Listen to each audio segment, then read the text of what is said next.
So whilst we may have wrapped up day one of the conference here in Copenhagen, we still have 2 more plenary speaker interviews for those of you joining remotely.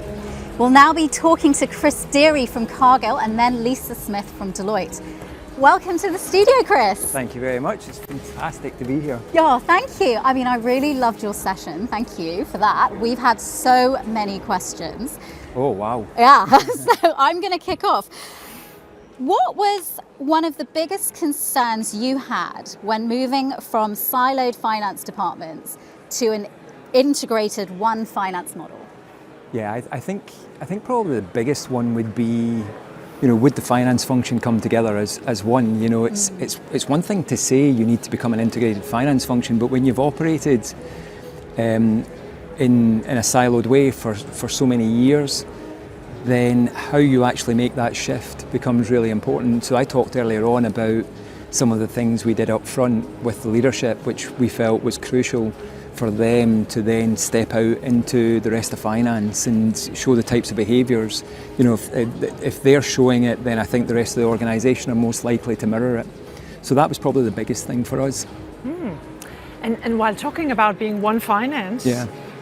You also talk about being enterprise focused. Yeah. So kind of, how do you see the balance between this is what we do, we're one, we're standardized, we're efficient, but we also want to serve the business we're with? I see them as absolutely one and the same.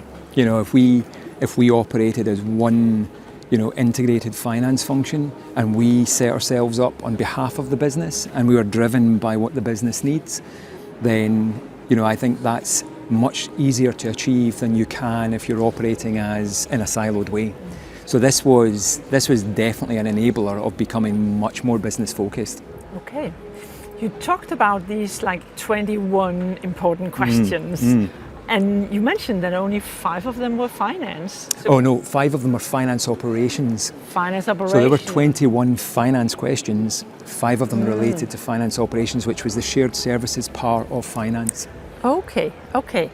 But with that penetration that you have achieved, more than 90%, or 90%, I believe, does it mean that you have also skipped SLAs, KPIs, and those kind of operational follow-up tools, and you just have a responsibility? So SLAs, yes, we don't have them. I think SLAs set the wrong tone, that kind of service subservient tone. So we've never had SLAs. The metrics, absolutely. I think having the right metrics is really, really important. But finance operations metrics as part of the overall finance, not something separate, but part of the overall. And we've worked really hard to be a fundamental part of the overall finance. You also you talked about 8 years of change and how you. Did you really give all of your hair to change? Yeah. What's really interesting is by moving from a company like Shell to a company like Cargill, they are very different in terms of their culture. And so when you move to a company like Cargill is very consensus based, and that's very different from Shell. And so when you step into this culture, it takes you time to figure out how you can be influential, how you can get things done. And so, I think I lost a few hairs on that journey. but how do you keep up the spirit? It's an amazing company. It's an incredible company. I love my team, really love my team. We've come a long way together. It's someone mentioned it earlier today, when you go to one of the centres, if your bucket is nearly empty, you go there and your enthusiasm bucket gets filled every time you go to a centre, and so it's one of the best jobs in the world. Wonderful story. Thank you so much, Chris. That was You're very welcome. Absolutely fascinating. Thank you. Like I said, we've got lots of questions, so I'm going to follow up with you at the later. No problem. Thank you. Amazing. Thank you Cheers. so much. Am I okay to go? Now, did you know the concept of the metaverse first appeared in a science fiction novel in 1992, Snow Crash by Neil Stephenson? Fast forward 30 years and it certainly has impacted our real life and continues to grow today. The idea at the core of the metaverse is to continually optimize users' digital life experiences. And someone who knows all about this is Deloitte's very own Lisa Smith, who joins us here in the studio. Welcome, Lisa. Thank you. That was a really interesting I hope so. Oh, definitely. I love the way you opened it. It was so different. And it certainly caused a lot of engagement on our socials. So I've got a very interesting question. So there's been some sort of discussion around the carbon emissions associated with virtual reality platforms. What's your response to that, and how do you think we can sort of balance the two? So I think there's a couple of things. I think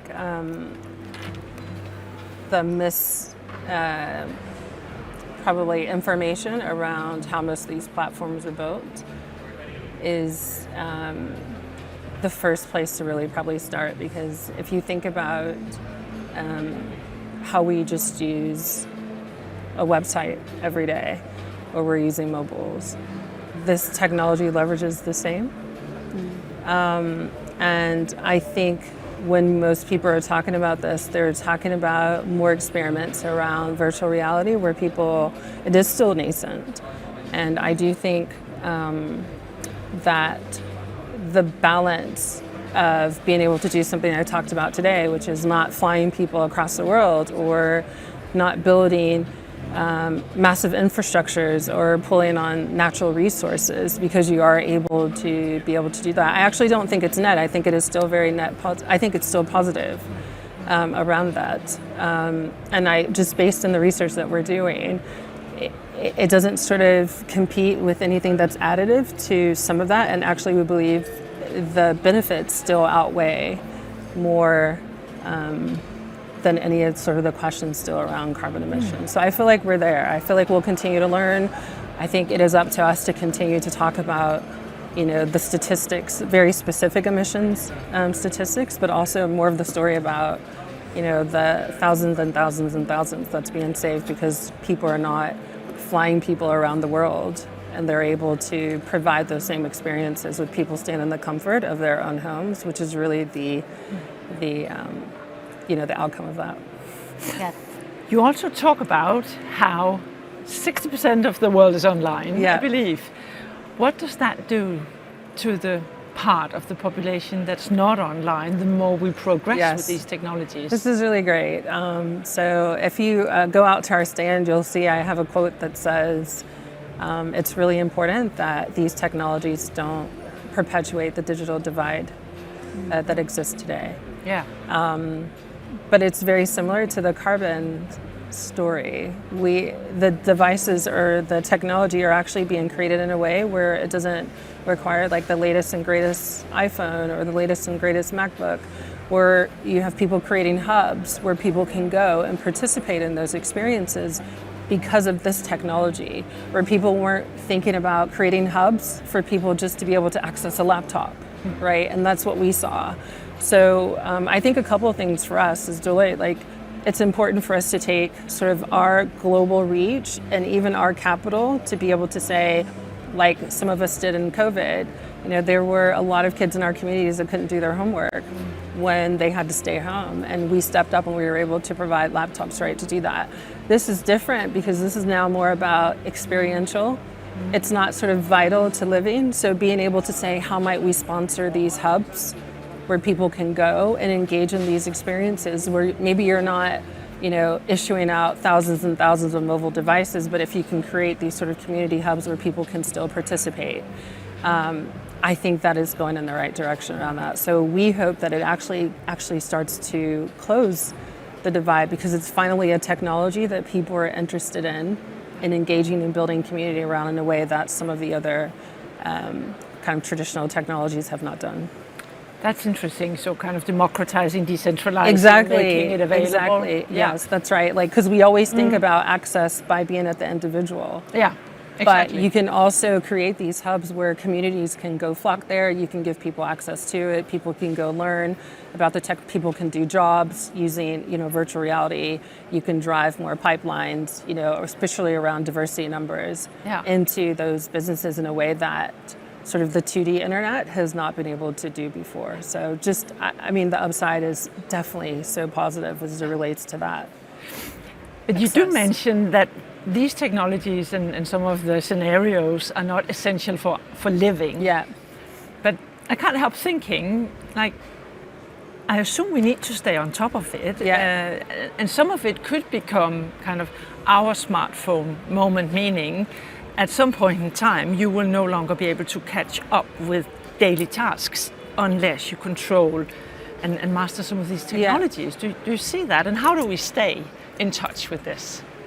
When you say daily task, are you talking about like work task, or are you talking about like at home task? Also like at home, like authorizing yourself in front of tax authorities. Yeah. Like basic stuff that you need to be able to do as a citizen. Yeah. Well, I think, there's a study we're doing right now with the public sector around that, something very similar to that experience. I think one thing is there's a bit of like policy around the training, because it's back to like being able to provide that. Like you can't go into the individual home and ensure that people have the right skill sets. But if we can be, like we talk about responsible metaverse, we have a paper that we've launched, it's out on the internet, and it talks about ethical advisory, but it also talks about the responsible nature of being able to participate in the education so that you can do some of the basics. I don't think we're seeing it move fast enough where people still can't get their daily activities done. I think it is still quite discretionary. I still think it is very, what I mentioned, it's still quite, there's some privilege around that we have to recognize.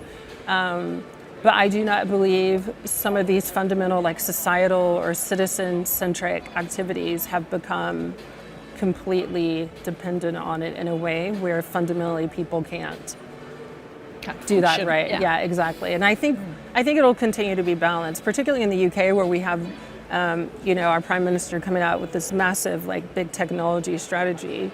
A lot of it is still really balanced. A lot of it is a recognition that not everybody will want to self-select into it or will want it, and that there actually could be more mutiny around trying to enforce these new ways of going than you haven't before. So thank you so much, Lisa, for that. You're welcome. To think about. Yeah, no, lots to think about. Lots of things for our GBS leadership to think about as well, around how to really disrupt some of that thinking.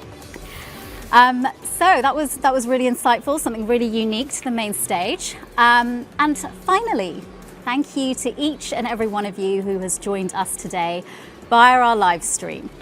We hope you'll be able to join us tomorrow as well, wherever you are in the world. Have a great morning, great afternoon, and a wonderful evening. Goodbye. Is the car here?